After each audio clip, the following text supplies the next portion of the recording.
falar hoje um pouquinho de catálogos e catalogação, um breve histórico, princípios e conceitos, na sequência dos temas que a gente discutiu sobre o controle bibliográfico universal.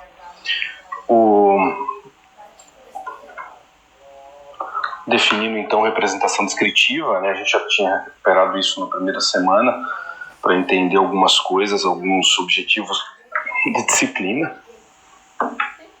Desculpem, minha garganta não anda bem.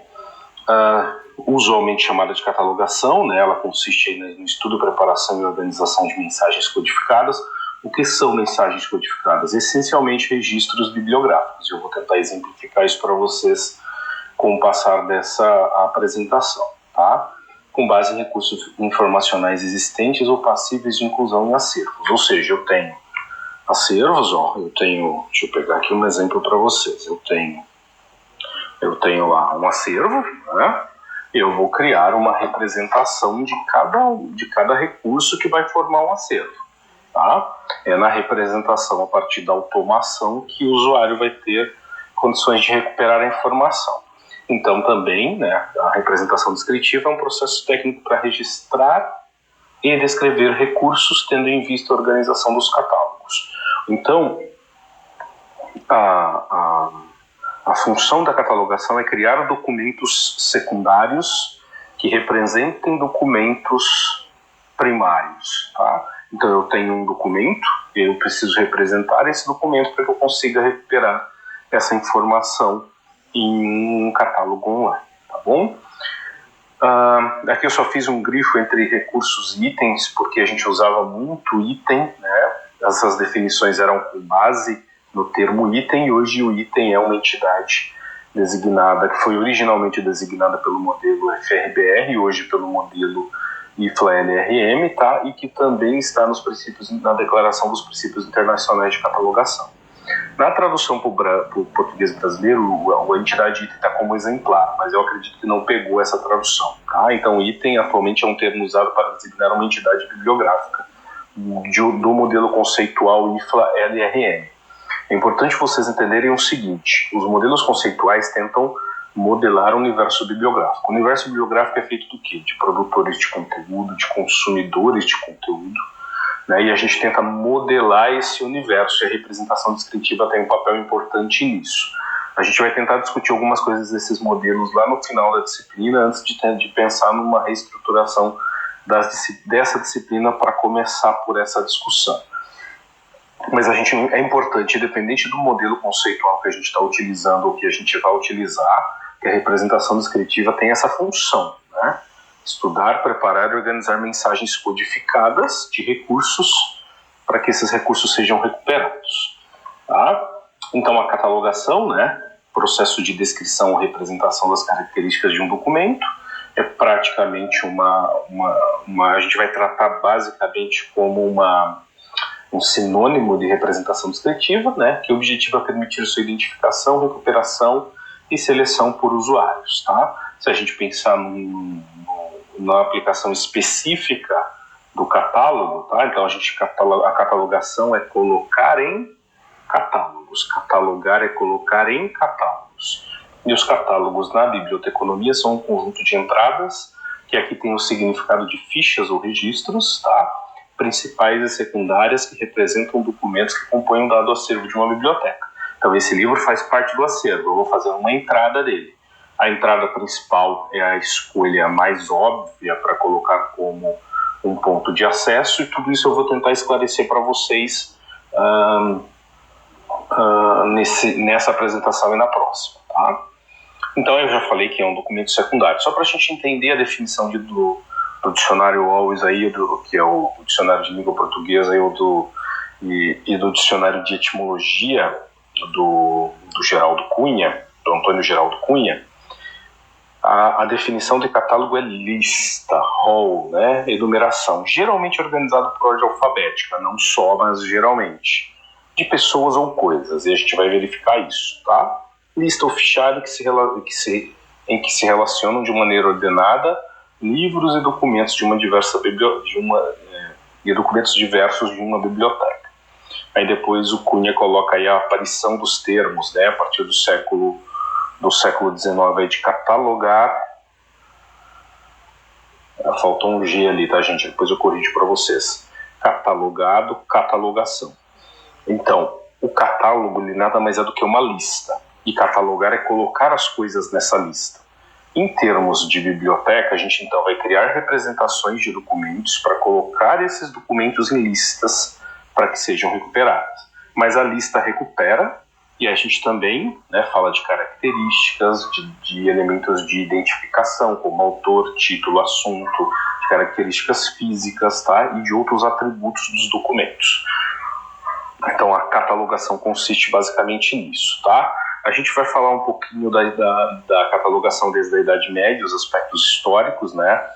A gente tem aí os inventários, né? Aí eram listas mesmo, né? Uma lista tombo das coleções, tá? Tem a lista do convento aí de São Martin em Dover, na Inglaterra, de 1389, né? Talvez o primeiro catálogo considerado como tal, continha aí o conteúdo de cada volume, além da análise das partes. O que é a análise da parte? Se tem 2 capítulos, eu vou tentar descrever 2 capítulos do livro, tá? E isso é o que a gente chama de entrada analítica, tá? Se isso era importante, eles faziam essa indicação no livro tombo lá em 1389, a partir de 1389, tá? A gente tem esse catálogo aí de Berka, na Alemanha, entre 1410 e 1412, que usava remissivas. O que é a remissiva? Por exemplo, se eu tenho 2 coisas com uma mesma coisa com 2 nomes distintos, ele fazia uma remissiva. Quando a gente vai no dicionário e procura a palavra mandioca, ver macaxeira ou ver aipim, tá? Então as remissivas já ajudavam nesse jogo de uma característica muito heterogênea das coisas. Então, por exemplo, se eu tenho lá o nome do Papa, eu não lembro o nome do Papa Francisco ou de nenhum outro Papa, acho que eu lembrava só o nome do Papa Bento, do Papa João Paulo II. Então eu tenho uma remissiva, o nome dele, ver Papa João Paulo II. A ideia da remissiva é remeter, mandar para, tá? E aí a gente tem um avanço decorrente da bibliografia, né? Inicialmente tentativas de bibliografias universais, né? Que nada mais é do que listar tudo que foi produzido, tá? E depois a difusão de bibliografias comerciais. Mas como assim bibliografia comercial? Saía, por exemplo, o que foi produzido na biologia em 1415, ou o que foi produzido de livros sobre romances em 1406.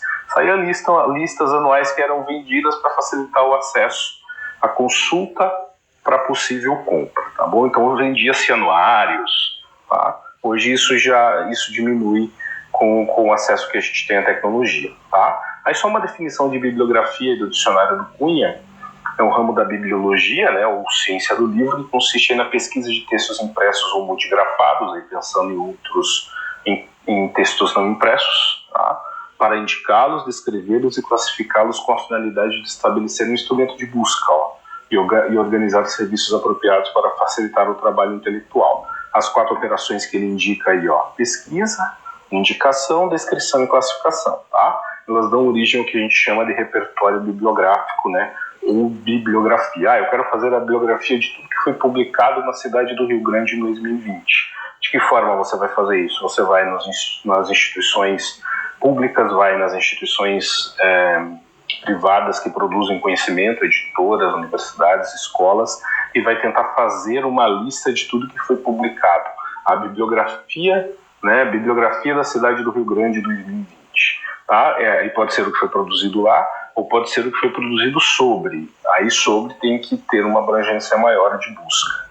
Tá? Só para a gente entender qual que era o objetivo da bibliografia em um contexto em que ainda não havia muita produção do conhecimento registrado. Tá bom? Século XV a gente tem o Johann Trajan, né, deve ser alguma coisa desse tipo, aí bibliotecário alemão bibliógrafo, né, ele publicou uma bibliografia em ordem cronológica, né, saindo aí da ordem alfabética, tá, e índice alfabético de autor. Então você podia ler a bibliografia em ordem cronológica. No dia 1º de janeiro foi publicado esse livro, no dia 2 de fevereiro esse, no dia 4 de fevereiro aquele, em ordem cronológica, e um índice de autor. Então o Rodrigo, por exemplo, tinha uma publicação no dia 3 de fevereiro e outra no dia 4 de agosto. Tá? Então, os índices ajudavam a aumentar a complexidade de busca, melhorar a busca, tá bom? No século XVI, a gente tem aí o suíço naturalista Konrad Gessner, né? E ele tem aí uma bibliografia em ordem de autor com índice de assunto, tá? Então, por exemplo, eu tenho sobre o Rio Grande, eu tenho tantos documentos, sobre Pelotas eu tenho X. Então ele começou a colocar os assuntos. Sobre biblioteconomia eu tenho esses documentos, sobre biologia eu tenho esses, sobre física eu tenho aqueles. Então a gente tinha uma bibliografia por ordem de autor, por ordem alfabética de autor, do A ao Z, mas com índice de assunto também para aumentar a capacidade de recuperação das informações. Tá? Tudo isso a gente tem nos catálogos hoje. Hoje parece muito fácil, mas você fazer isso aí no século XV, no século XVI, pouco antes, né, ou durante ali, a invenção da imprensa, a capacidade de produção desses índices eram muito complicadas e era um trabalho que ajudava muito na difusão da informação em um contexto tecnológico ainda muito rudimentar, tá bom? No século XVII a gente tem aí o iluminismo, né, e tem aí a criação das enciclopédias e dos primeiros catálogos de biblioteca mais ou menos parecidos como é hoje, tá, gente? Então aí a gente o mundo estava começando a acumular conhecimento e eles precisavam ser organizados, né? A enciclopédia vem com uma obra clássica de referência que vem ajudar a gente com verbetes um pouco mais complexos do que dicionários, né? Quem nunca fez um trabalho, que tem aí a minha idade aí por volta dos 35, quase 40 e pouquinho, que não fez trabalho utilizando enciclopédias nas escolas, tá? Então é isso lá no século XVII, é antiguinha, né? No século XVIII aí a gente tem o catálogo como um instrumento de busca, né? Desenvolvimento da ciência e das bibliotecas, Revolução Francesa, né? A gente tinha as bibliotecas dos nobres foram confiscadas durante a Revolução Francesa, né? E dado acesso público a elas, né? Aí em 1791 a gente tem o primeiro código de catalogação, né? Simples, prático, né? Como talvez devesse ser hoje.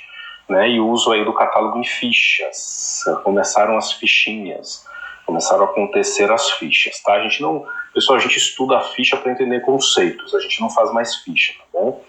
E o uso de cartas, né, cartas de baralho aí, né, por falta de papel, e o AS e o 2 eram utilizados para títulos mais longos, porque tinha mais espaço para colocar informação. Ah, isso aí lá no finalzinho do século XVIII. No século XIX a gente tem o início da biblioteconomia, isso assim como a gente conhece hoje, pelo menos em termos de fundamentos, de desenvolvimentos teóricos, e a gente tem aí 4 sujeitos interessantes aí que nos ajudam principalmente na área da catalogação e da representação descritiva, né? O Anthony Panizzi, né, com as suas 91 regras aí para o Museu Britânico, né, para catalogar a coleção bibliográfica do Museu Britânico. A gente tem o Charles Dewalt, acho que é isso, tá? Com um código que ele criou também para um instituto aí, para o Smithsonian, nos Estados Unidos. A gente tem o Carl, esse já complica, né? Diático, que vem com as instruções prussianas, e a gente tem aí o Charles Cutter com as regras para um catálogo dicionário. Inclusive eu coloquei link para vocês do texto completo desse livro do Cutter, publicado no século XIX, 1870 e pouquinho, tá bom? Ainda influencia tudo o que a gente pensa em termos de fundamentos da catalogação, dos códigos de catalogação, de funções do catálogo, tá? Aí, a partir do século XX, 1901, a gente tem impressão e venda de fichas pela Biblioteca do Congresso dos Estados Unidos, né? Bastava apenas acrescentar o cabeçário, que eram também indicadas pela LC. O que é isso, pessoal? Deixa eu mostrar isso. Deixa eu tentar exemplificar isso para vocês. Acho que aqui a outra apresentação vai ajudar a gente. Opa! Outra disciplina aqui, ó. Desculpando o espaço de vocês, um minuto aqui, ó. Só para exemplificar isso aqui, eu nem lembro se eu faço isso no outro vídeo, tá? É a apresentação que eu deixei disponível para vocês. Aqui, ó. Aqui.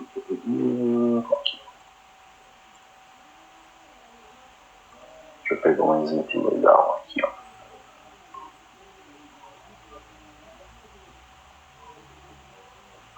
Eu vou pegar este exemplo. Por exemplo, esse exemplo aqui, ó. Vocês leram um livro lá desculpem a redundância aqui. Vocês leram um capítulo da introdução à biblioteconomia do Edson Nery da Fonseca, né? O que a Library of Congress fazia em 1901? Ela vendia uma ficha do tamanho de uma carta de baralho, aproximadamente, um pouquinho maior, com esse núcleo duro aqui, ó. Por exemplo, ele vendia as fichas que você tinha na sua biblioteca, né? A obra Introdução à Biblioteconomia, você queria colocá-la em catálogos. A gente ainda está falando de catálogos manuais, armários, tá? Aí você comprava a ficha com esse miolo central aqui, ó. E esse cabeçalho você colocava depois. O que significa isso? O livro tem um título, tem um assunto ou mais, às vezes tem mais de um título, tem um autor, às vezes mais de um autor. Vamos supor, esse do Antônio Alves aqui, ele tem, do Edson Nery, ele tem um título, um autor, um prefaciador famoso, 3, tá? Ele tem um assunto, biblioteconomia, e ele tem um título de série, 5. Ele tem 5 bons pontos de acesso. O que é um ponto de acesso? É uma parte da informação daquele recurso que eu posso utilizar para colocar no índice de assunto, no índice de autor, no índice de títulos. Então, por exemplo, eu ia lá com $10. A LC me vendia por $1, $10 em 1900, deveria ser muito dinheiro, mas vamos supor. A Biblioteca do Congresso me vendia a ficha por $2, eu tinha 5. Eu tinha $10 e eu poderia comprar 5 fichas. E eu tinha exatamente 5 pontos de acesso para comprar. Então eu comprava 5 fichas sem essa parte superior e colocava a parte superior depois. Então uma mesma obra tinha 5 fichas, cada um com ponto de acesso diferente. Eu pegava esse ponto de acesso da biblioteconomia e jogava lá no índice de título. Pegava o ponto de acesso do manuais de estudo aqui, ó, o título da série, e o título principal, jogava as 2 fichas lá no catálogo de títulos, né? A introdução na letra I e o manuais na letra M. Pegava aqui os 2 autores, o Fonseca e o Antônio Alves, pegava as 2 fichas com os nomes deles em cima, aqui, ó, e jogava lá no título no catálogo de autores, né? O Edson Nery na letra F de Fonseca e o Alves na letra H aqui, o Antônio Alves na letra H de Alves, tá? Mas vamos supor que eu não tivesse, sim, $10, eu tivesse 6, eu poderia comprar só 3 fichas da Library of Congress. Aí eu teria que escolher. Eu escolheria aqui a introdução à biblioteconomia, porque é o título principal do recurso, eu escolheria o Edson Nery da Fonseca e escolheria o assunto. E deixaria de fora o Antônio Alves e o título da série. Tá? Era isso que a Library of Congress fazia, ela vendia as fichas. Então você tinha um recurso que tinha 10 autores, 2 títulos, 40 assuntos. O que você ia fazer? Ia comprar 62 fichas? Não, você ia comprar um número X de fichas e fazer escolhas. Coisa que a automação ajudou a gente a diminuir esse sufoco de escolhas, tá bom? Era só isso que eu queria exemplificar para vocês. Então a LC vendia, ó, as fichas sem os cabeçalhos. E você acrescentava os cabeçalhos depois, tá? História da catalogação ainda no século XX, a ALA, aí, ó, American Library Association, em colaboração com a Associação Bibliotecária da Inglaterra, publica um primeiro código de catalogação utilizando aqueles caras que a gente já discutiu ali. A gente já discutiu não, que eu apresentei, né? O Panizzi, o Cutter, o Jowett, e eles criam aí e algumas coisas da LC, tá? Da própria Biblioteca do Congresso, suas regras para aí entradas de autor e título, tá? Então eram 4 referências aí para a criação de um primeiro código de catalogação. Panizzi, agora vamos falar dos caras, né, com um pouquinho mais de qualidade. O Panizzi foi contratado como bibliotecário assistente aí no século XIX pelo Museu Britânico para revisar o catálogo da biblioteca. E depois de 4 anos de trabalho, né, ele apresentou 91 regras, onde estavam a ideologia sobre a sua catalogação. O catálogo é um todo, o livro é diferente de obra, ou seja, eu posso ter vários livros que representem a mesma obra, né? E é isso que ele diz ali um pouquinho, vocês podem ler com mais cuidado, tá? E aí ele apresenta alguns aspectos que eu vou discutir com vocês aqui, alguns aspectos das 91 regras. O livro deve ser considerado não como uma entidade separada, né? Mas que representa uma determinada edição de uma obra. Todas as obras de um autor e as suas edições devem ser tratadas sob um nome definido, né, um controle de acesso independente de como aparece nas edições. Então, se eu tenho 50 edições de Dom Casmurro, em 50 traduções diferentes, eu tenho que ter alguma forma de recuperar todos esses livros ao mesmo tempo, tá? Que é o que ele coloca ali no tópico seguinte, ali falando do título uniforme. O que é o título uniforme, gente? É um título único para obras de diversas traduções, né? Eu tenho, sei lá, uma obra com um título que não seja o nome, né? Dom Casmurro próprio. Silêncio, ó. Silêncio do Suzaku Endo, aqui, ó. Então eu vou ter, se eu tiver 50 traduções dessa obra para 50 idiomas diferentes, eu tenho que ter um título único, provavelmente um título em inglês, né? Daí vai depender do alfabeto da biblioteca, porque no caso aqui o Suzaku Endo é um autor japonês, tá bom? É essa a ideia. E aí a gente tem que ter as referências, as relações apropriadas para auxiliar o usuário a recuperar essa informação. Ele quer o livro Silêncio, mas ele quer uma edição, sei lá, em português de Portugal ou em espanhol. E o catálogo tem que dar essa opção de escolha e de descoberta para o usuário, tá bom? Aqui um exemplo, a gente tem, só para a gente entender essa variação, essas relações ali que ele fala, ó, a gente tem aqui um livro, ó, chamado O Don Quixote de la Mancha, né, do Miguel de Cervantes Saavedra. E aqui a gente tem, ó, nesse registro bibliográfico, isso é um registro, tá, gente, codificado para processamento automático pelo computador, mas é um registro, né? A gente tem aqui o título do livro, Don Quixote de la Mancha, publicado no Brasil pelas Edições Cultura em 1945, né? 2 volumes, 18 centímetros de tamanho, traduzido aqui pelo Antônio Feliciano de Castilho, que morreu em 1800, que nasceu em 1800 e morreu em 1875. E a gente tem aqui o título uniforme, ó, Dom Quixote, indicado o idioma em português. Esse Dom Quixote aqui, ele vai aparecer em todos, é um ponto de acesso ao título uniforme, que é para aparecer em todas as publicações de edições, em todos, o máximo que a biblioteca conseguir. O que esse título faz aqui? Ele unifica as diversas traduções. Tá? É essa a função do título uniforme. Tá? Ser um elemento superior que unifica as várias traduções.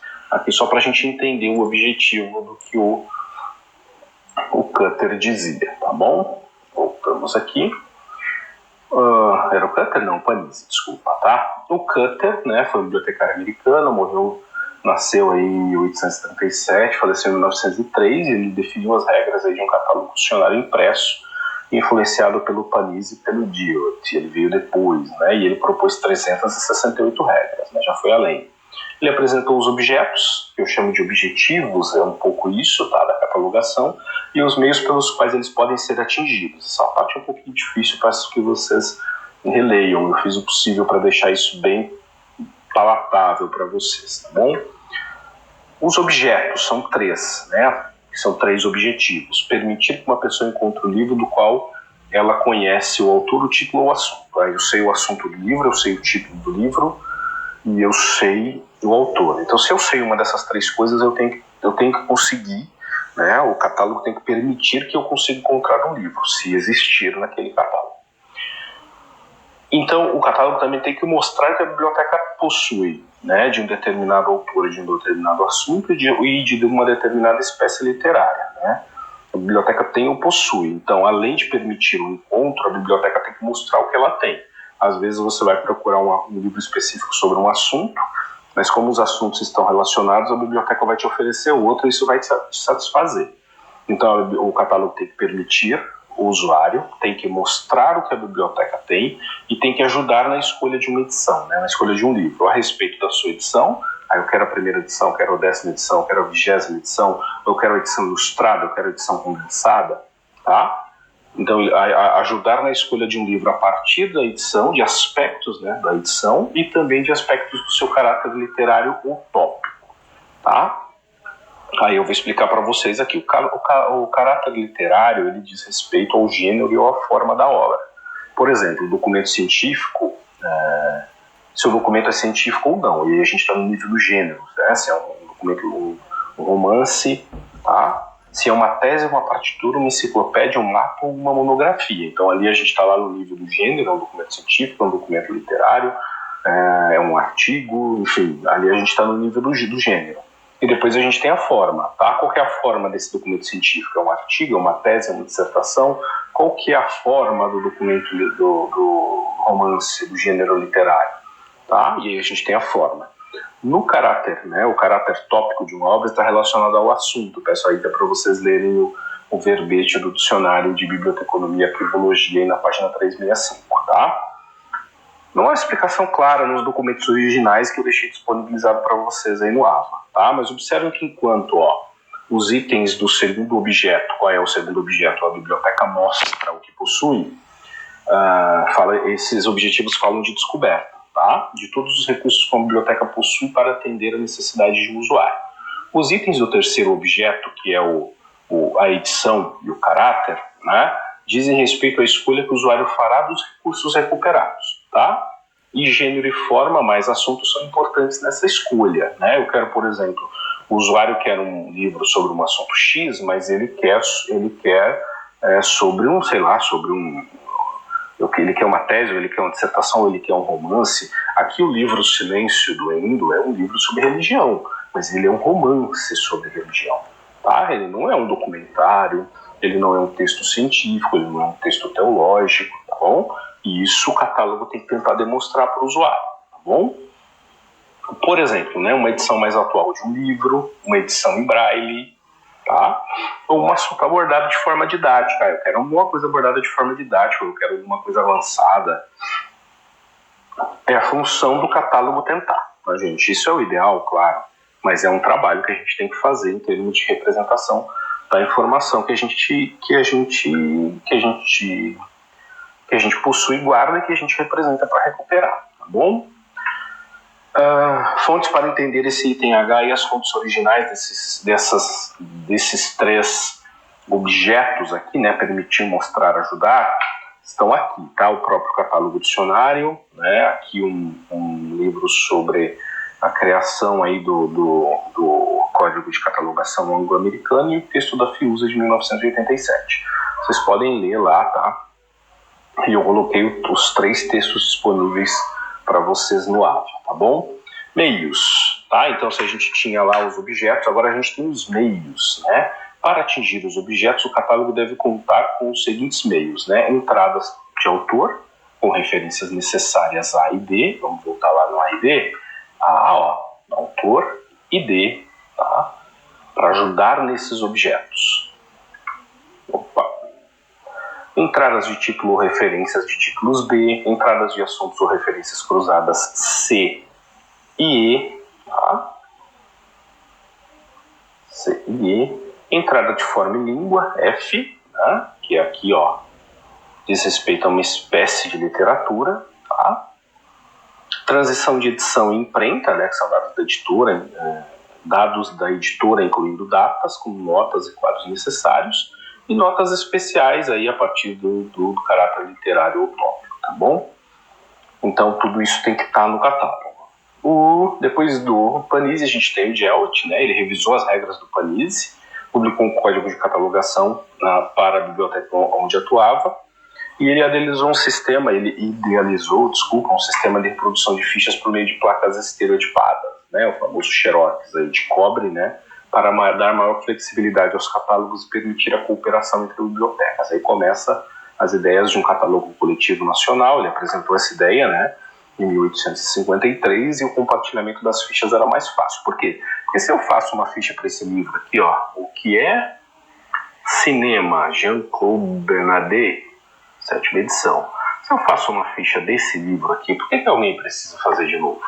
Por que eu não posso só cooperar e mandar essa ficha para um outro lugar? É o que a gente entende aí como um catálogo coletivo nacional, como uma espécie de catalogação cooperativa.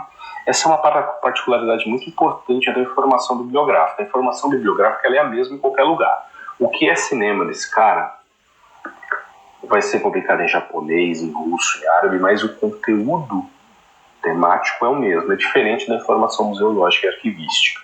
E essa vantagem a gente tem que aproveitar para cooperar o trabalho, e o Gelt já pensava nisso lá na metade do século XIX. Tá? Isso aí. Sua teoria, né, foi a base para a discussão da Conferência Internacional sobre os Princípios de Catalogação em 61, né, que gerou aí a primeira declaração dos princípios internacionais de catalogação. Então, os objetivos do catálogo são mostrar se a biblioteca possui ou não um item, né, aí eu coloquei, voltamos no recurso, de um determinado autor ou título determinado, a partir de um autor ou título determinado, identificar o autor e a obra representados pelo item, né? Um mosquito aqui, desculpem. E relacionar várias obras do autor e as várias edições da obra, né? As duas funções do catálogo são localizar documentos, atendendo o primeiro objetivo, e localizar documentos, atendendo o segundo objetivo, tá bom? Resolver problemas, né, de entradas de autor e título através de princípios básicos, né, visando consistência. E aí a gente começa a tentar controlar o acesso à informação, tá bom? Esse é o Lubetzky, desculpa, tá, gente? Eu achei que era uma continuação do Jewett, não. Esse é o Lubetzky, né, que parte aí, que já é um dos últimos grandes teóricos que a gente tem, e ele atua no século XX, tá bom? Ele aí é o pai dos princípios internacionais de catalogação. A história da catalogação, continuando, né, agora a gente volta um pouquinho, né, em 1922 a gente tem aí um conjunto de regras editadas na Itália, né, junto com as regras da ALA de 1908, né, deu origem aí a um outro código em 1931, né, que é conhecido como Código da Vaticana, que foi desenvolvido aí pelo Steinson, tá, pelo João Estácio.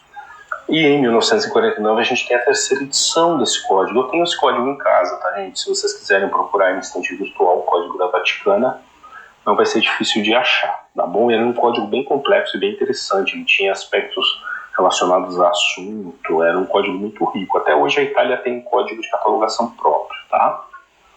O Código da Vaticana no Brasil, né, ele começa aí a sua influência na década de 40, né, primeiro com uma edição em espanhol e depois com as edições em português em 49 e 62.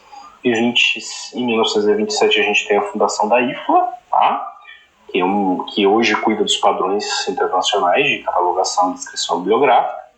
Em 1976 aí a gente tem né, a gente passa aí o nome para a Federação Internacional de Associações e Instituições Bibliotecárias, mas segue a sigla IFLA, tá? Em 46 a gente tem a criação da Unesco, a gente fala bastante da Unesco lá na questão do controle bibliográfico universal, né? E o objetivo da Unesco, a Unesco tem objetivos relacionados à biblioteca, né? E isso acaba influenciando a gente. A gente fala então aí do controle bibliográfico universal, e a gente tem um programa aí, o ISPD, né, como norma básica de descrição bibliográfica, e o Unimark como formato de intercâmbio. Então a gente tem as regras de catalogação indicadas a partir da ISBD, e a gente tem uma espécie de codificação a partir do Unimark para automação e troca dos registros a partir de sistemas automatizados, tá? O que a gente usa no Brasil hoje é o MARC 21. O Unimark ainda existe, né? Tá no site da IFLA, mas a gente não usa esse formato no Brasil. Vocês vão estudar o formato MARC comigo lá na disciplina de banco de dados documentários, tá bom?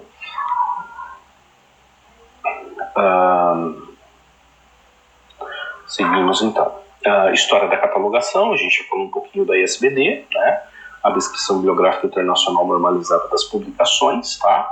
Nesse primeiro momento aí, né, de 69, era uma regra única e depois foi dividida por tipos de materiais. A gente tinha ISBD para materiais monográficos, para materiais cartográficos, para música, tá? Eram várias ISBDs, que é a base do Código de Catalogação Anglo-Americano, que a gente vai estudar na segunda parte dessa disciplina, tá?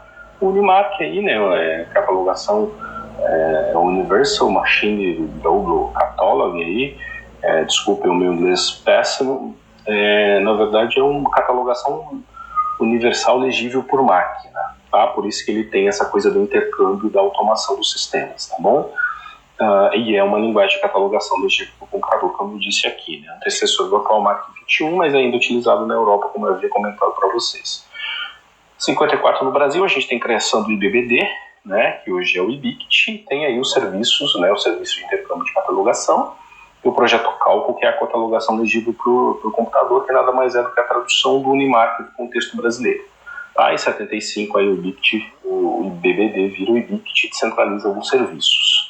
Em 61 a gente tem então o primeiro evento, né, no sentido de estabelecer uma norma internacional de catalogação, a Conferência de Paris, tá? E entre 65 e 66 a gente tem o projeto MARC, que é um pouquinho diferente do UNIMARC, tá?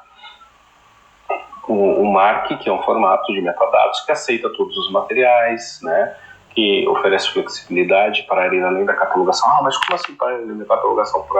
Para ir para a gestão, a gente precisava de metadados de gestão. Quem foi o cara que catalogou o livro X? Quem foi que colocou o assunto? Quando que o livro entrou? Quando que o registro foi criado? Esses não são elementos relacionados ao recurso, esses são elementos relacionados ao trabalho do catalogador. Por isso que a gente fala também em dados que vão além da catalogação, principalmente dados de gestão, tá? Aquisição, tá? Recursos humanos e tal. E a utilização de diferentes sistemas automatizados, tá? Em 67 a gente tem aí a primeira edição da ACR. 69 a gente tem a publicação da primeira versão no Brasil. Na década de 70 aí no Brasil, a Cordélia Cavalcante, que é uma das autoras daquele dicionário que a gente utiliza nas disciplinas, faz uma obra chamada Catalogação Simplificada, com base em tudo isso, tá? E que foi influente no Brasil por um tempo, tá bom? Em 72 a gente tem o início dos sistemas de informações do Congresso, tá? Desenvolvido pelo Senado, e a defesa da dissertação de mestrado da Alice Príncipe Barbosa, que é o projeto Cálculo, que é a catalogação legível por máquina, que é a tradução do formato MARC para o contexto brasileiro. Em 73, a LC desenvolve uma estrutura de organização de dados para o MARC, né, que é a norma internacional de normalização, a ISO 27009. Nas décadas de 80 e 70, a gente tem uma padronização em nível mundial, avanços tecnológicos, os códigos chegando ao ponto comum, tá bom? Em 75, a ISO edita a norma de referência bibliográfica, né, a ISO 609, com edições atualizadas em 97 e 96. Essa norma corresponde à atual NBR 6023 aqui para o contexto brasileiro. Em 78 a gente tem a segunda edição da CR, denominada CR2, que é o que a gente utiliza até hoje, tá? Que teve uma atualização em 2004, tá? A versão brasileira aí é desenvolvida pela FEBAB, eu acho, né, entre 83 e 85. Tá? Na década de 80 no Brasil a gente tem o projeto Cálculo, né, que adota o nome Bibliodata Cálculo. Entre 94 e 96, né, o nome da rede Bibliodata adota o nome rede Bibliodata porque deixa de usar o Cálculo e passa a usar o SMARC, que é um outro tipo de formato de metadados. Essa rede ainda existe, eu não sei como está o acesso a ela, tá, mas tem mais aí quase 2 milhões de registros com 34 instituições nessa época, tá, e aí é bastante registro. O que é aquele? É mais ou menos o que a LC fazia com a venda da fichinha. Essa é uma rede que vende os registros, até tem ponto de acesso porque ele está automatizado, mas ele não está vinculado a um acervo. Então você puxa o seu acervo, vincula os itens que você tem para poder utilizar o registro, tá bom? Em 87 a gente tem a tese da Bárbara Tillich, né, que ela identificou as relações bibliográficas. A Bárbara Tillich foi bibliotecária da Biblioteca do Congresso durante muito tempo, tá? E aí ela aponta lacunas, aí, problemas no registro, na recuperação dessas relações. Esse é o que dá margens aí para discussões mais teóricas importantes em termos de catalogação e representação descritiva, tá? Aí nas 3 décadas, 80, 90 e 2000, a gente tem a consolidação das ISBDs, tá? 80, né, usada em todas as bibliografias nacionais, em 90 tem o início das revisões, em 2008 a gente tem a edição condensada da norma, tá? Desculpa o S depois do da ali, tá bom? A gente tem hoje o que a gente chama de uma ISBD consolidada, que atende a todos os tipos de materiais. Só que ela é diferente da estrutura das ISBDs antigas, porque ela tem uma área adicional. Isso a gente vai estudar também na segunda parte da disciplina. E a gente tem seminários sobre os registros bibliográficos, desculpa aí o 9 numeral, e esses seminários que foram 5 seminários, né, de discussão sobre as bases teóricas a partir do estudo da Bárbara Tillich. Eles indicam 9 resoluções e a criação de um grupo de estudos, né, sobre os requisitos funcionais para os registros bibliográficos, tá? Que é o que vira o nosso modelo conceitual aí de 1998, o FRBR. Tá? Aí em 97 apresenta-se o relatório dessa conferência na IFLA, apontando a necessidade de mudanças teóricas e práticas na CR2, e tinha lá uma segunda edição de 78. Em 95, né, Aí inverti aqui, desculpa, aqui o 95 veio depois do 97. O 95 a gente tem aí a norma Z3950, que é um protocolo para troca de dados via sistemas, tá bom? A gente dá uma passada sobre isso, a gente não precisa aprender a programar nada, lá na disciplina de banco de dados. Entre 98 e 99, o Tom Delsen, né, apresenta um trabalho sobre estrutura lógica da CR, com recomendações de mudança. E em 99, a LC, né, publica aí o formato MARC 21, que é o formato para o século 21. E esse estudo, né, esse formato, o MARC 21, ele é resultado aí da eliminação de diferenças entre o S-MARC e o CAIMARC, que é o MARC do Canadá, e o MARC dos Estados Unidos vira um MARC só, o MARC 21. A gente estuda o MARC para dados bibliográficos e para dados de autoridade na disciplina de banco de dados também. A professora Márcia trabalha com vocês um pouquinho do formato MARC lá em representação descritiva 2. Por hora a gente pensa nas regras de catalogação, tá bom? No século XXI a gente tem a RDA, que é uma proposta de um novo código de catalogação, né, que seria a RDA é o que seria a CR3, tá bom? Em 2005 aí, né, mas com as mudanças foram tão significativas que eles precisaram trocar de nome, tá? Por isso que em 2004 era a CR3, em 2005 virou RDA. Em 2009 a gente tem a publicação oficial da RDA, a tradução aí, a RDA Research on Description and Access, é descrição e acesso de recursos. E a gente tem os 3 modelos conceituais. A gente tem a publicação de 2 modelos conceituais, né, complementares ao FRBR, aqui de 98, que são o FRAD, Requisitos Funcionais para Dados de Autoridade, e o FRSAD, ou FRSAD, muita gente fala, eu prefiro falar SRSAD, e FRSAD, os Requisitos Funcionais para Dados de Autoridade de Assunto, tá? E a gente também tem uma nova versão dos Princípios Internacionais de Catalogação, aquele lá de 61, tá bom?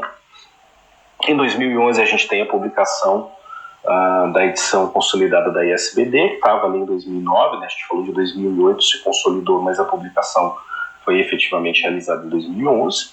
Em 2013, em março, né, de 2013, a LC começa a usar o novo código de catalogação RDA. Tá? Em 2016, a gente tem a última versão dos Princípios Internacionais de Catalogação. A tradução para o Brasil saiu em 2017, tá bom? E em 2017 também a gente tem a publicação de um novo modelo conceitual, né? Que é o documento principal que conceitua o universo bibliográfico hoje, que é o IFLA-LRM, tá? Modelo de referência bibliotecária, a gente tem uma tradução para o português brasileiro que foi publicado em 2020. Para o português do Brasil, tá? Se vocês não quiserem ouvir português brasileiro. Para o português do Brasil. E ele consolida os outros 3 modelos conceituais, o FRBR, o FRAD e o FRSAD.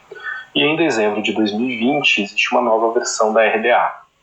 Até dezembro de 2020, a RDA era uma aplicação dos modelos conceituais anteriores, o FRBR publicado em 98, até o FRAD e o FRSAD publicado em 2009. O FRSAD não tinha entrado ainda, mas eles estavam preparando essa abordagem. Mas com o lançamento do IFLA-LRM em 2017, o consórcio responsável pela RDA resolve transformar a RDA em uma aplicação do LRM-IFLA. E aí há uma mudança significativa na estrutura do código. Então a gente tem um código fresquinho aí, que vai fazer no dia 15 de dezembro de 2021, um aninho, tá?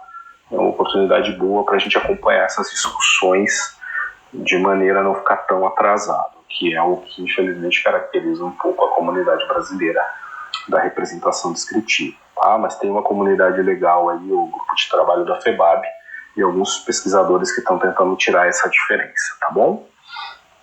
Então, pessoal, a representação basicamente se divide, né? A representação descritiva se divide basicamente em 3 partes, tá? A descrição bibliográfica, que é o miolo da ficha, né, que são as informações de identificação do recurso, as indicações de ponto de acesso, ou seja, qual elemento da descrição eu vou utilizar para recuperar a informação, tá? E a indicação do código de localização do item. É basicamente isso aqui, ó. Descrição bibliográfica, ponto de acesso, código de localização do item. Isso é muito importante para localizar o recurso no acervo. Isso aqui falando da ficha. Falando do registro, deixa eu procurar um registro aqui, ó. descrição bibliográfica, o quadradão, ponto de acesso, ponto de acesso. Aqui também pode ser ponto de acesso, vai depender de como você vai criar o registro, tá bom? E aqui, ó, nesse classificação e notação, é o código de localização do item. Então, na descrição bibliográfica, eu tiro as informações que estão no recurso do jeito que estão nele. No ponto de acesso, eu faço algum tipo de controle para ajudar o usuário a recuperar a informação. E o código de localização do item é um código que me ajuda a organizar o material no acervo, que é o tópico da nossa próxima semana, tá bom? A descrição bibliográfica é o conjunto de dados que descreve ou representa elementos característicos de um documento, né? Compõe-se dos elementos de identificação e dos elementos de descrição física do documento. Tá? A CR2R e a ISBD consolidada nos ajudam a fazer a descrição bibliográfica. A CR2 também é parte dos pontos de acesso. A ISBD consolidada não. Essas duas trabalham com aquele contexto que eu comentei com vocês. A ISBD consolidada já está no novo contexto, mas ela faz um pouco da tradição que está na CR2R, tá bom? E ela divide a descrição bibliográfica, as duas, né, os dois conjuntos de regras, né, um é um código de catalogação, o outro é uma norma internacional. Ela divide a descrição bibliográfica em áreas, e cada uma dessas áreas são divididas em elementos. Na CR2R são 8 áreas, na ISBD consolidada são 9. A gente vai estudar todas elas, tá bom? Descrição bibliográfica, descrição da parte física, descrição dos elementos de identificação do item e indicação das relações bibliográficas com elementos descritivos de outros documentos, autor, título, uniforme, enfim. Tá? Os pontos de acesso, nome, termo, código, né, sobre o qual o item pode ser procurado. Né? O item aqui ele é procurado pelo assunto, biblioteconomia, pelo autor, Edson Letra Fonseca. Tá? O assunto é implícito, mas o título, o autor, ele está ali, mas a gente precisa trabalhar o ponto de acesso de uma maneira melhor, tá bom? Desculpa aqui, ó, matei um mosquito. E aí, para ordenar as fichas no catálogo e sua posterior recuperação. Então, ó, o ponto de acesso consiste em indicar, mas também consiste em criar um registro secundário. Nesse registro secundário, eu vou fazer a escolha de opções para depois colocar o ponto de acesso. O que eu quero dizer com isso? Aqui, ó, o Edson Neto da Fonseca está da mesma forma que está aqui, mas eu poderia colocar de outra forma. Se fosse o pseudônimo, por exemplo, o ponto de acesso poderia ser diferente do nome indicado na descrição bibliográfica. Isso é normal também, e a gente vai entender e aprofundar isso, tá bom? Escolhas do ponto de acesso, entrada principal, ou ficha matriz, né, possui um cabeçalho considerado principal, geralmente o autor, tá? Mas pode ser título, né, que serve de um ponto de acesso a esta ficha e é registrado acima da descrição bibliográfica. Esse é um ponto de acesso principal. Tá? Aqui não, desculpa, o ponto de acesso principal é esse, está em preto aqui, tá bom? E temos o ponto de acesso secundário, que são outros cabeçalhos que vai ampliar a capacidade de recuperação. Então aqui se eu recupero só pelo autor, aqui eu recupero pelo título, e aqui eu recupero pelo título da série, e aqui eu recupero pelo assunto. Tá? Então eu tenho aqui uma ficha principal e 3 fichas secundárias. Isso vocês vão ver já viram no outro vídeo, tá bom? O código de localização, né, uma codificação dada a um documento, tá? Realiza a relação do registro bibliográfico e representa o documento com o mesmo. Tá? Objetivo: o acesso físico, na estante, por exemplo, ao documento após localizado o registro bibliográfico do catálogo. Então eu faço a recuperação no catálogo e descubro como vou conseguir acesso a ele. Tá? Então eu vou lá com o catálogo, ó. Já usaram o Argo? Acho que já, né? Ó, o Argo. Então eu vou lá no Argo, faço uma busca por assunto. E descubro que eu quero aqui, ó, o dicionário de biblioteconomia e arquivologia. Aí eu abro o registro, tá? Eu recuperei por assunto, eu tinha mais 2 assuntos que eu poderia recuperar, mais 2 entradas secundárias, tá? Ele tem uma entrada principal de autor, ele tem uma entrada secundária de autor e ele tem uma entrada de título. Então tem diversas formas de recuperar esse registro. Eu recuperei por assunto, biblioteconomia. Aí eu olho aqui, ó, o número de localização. Aí eu vou lá na estante, eu vou lá na biblioteca central, ó, no Campos Carreiros, na estante que começa aqui com o número 02 e vou procurando o livro até encontrar os 5 exemplares que estão disponíveis, tá? Tem 6, um é de consulta local, não tem nenhum emprestado. Então esse código aqui é o que a gente gera. bom? Isso é o que a gente chama de código de localização do item. Funções, né, do catálogo a partir das declarações dos princípios internacionais de catalogação: encontrar, né, localizar uma entidade que corresponda aos critérios de busca, identificar se essa entidade é o que eu estou buscando, que eu fiz aqui. Primeiro eu encontrei, depois eu identifiquei se era o que eu estava buscando. Depois eu selecionei. Como que eu vou selecionar? Geralmente a gente vai usar elementos para selecionar que tenham a ver aí com o meu acesso, tá bom? Selecionei a entidade apropriada à necessidade de busca, e para adquirir ou obter eu preciso saber, né? Aí eu vou saber, aqui eu tenho outras informações, o que está disponível, tá? Qual é o local de acesso ao recurso físico que está representado por esse registro, tá bom? Isso tem a ver com os modelos conceituais, mas eu vou aprofundar um pouco depois. Então, adquirir ou obter, né, a utilização dos dados para obter ou adquirir uma entidade por meio de compra, empréstimo, troca, etc. O último objetivo do catálogo é navegar ou explorar. O catálogo tem que me dar a oportunidade de navegar pelo registro. Infelizmente, isso não acontece aqui. O ideal seria, por exemplo, clicar no Murilo Bastos da Cunha e recuperar todos os registros que ele é responsável na biblioteca da FURG, tá bom? Mas isso é uma luta pelo ideal. Aqui, então, o que é uma entidade? Só para a gente entender, né? Um conjunto de artefatos, uma coisa, um conceito, é uma abstração. Tá? A entidade pode ser qualquer coisa, tá? Ela vem aí, né? A gente tem uma mudança de nomenclatura na catalogação, e infelizmente a gente está nesse momento de transição, tá? Mas o objetivo dos modelos é melhorar o universo bibliográfico, e eu acredito que isso está acontecendo, tá bom?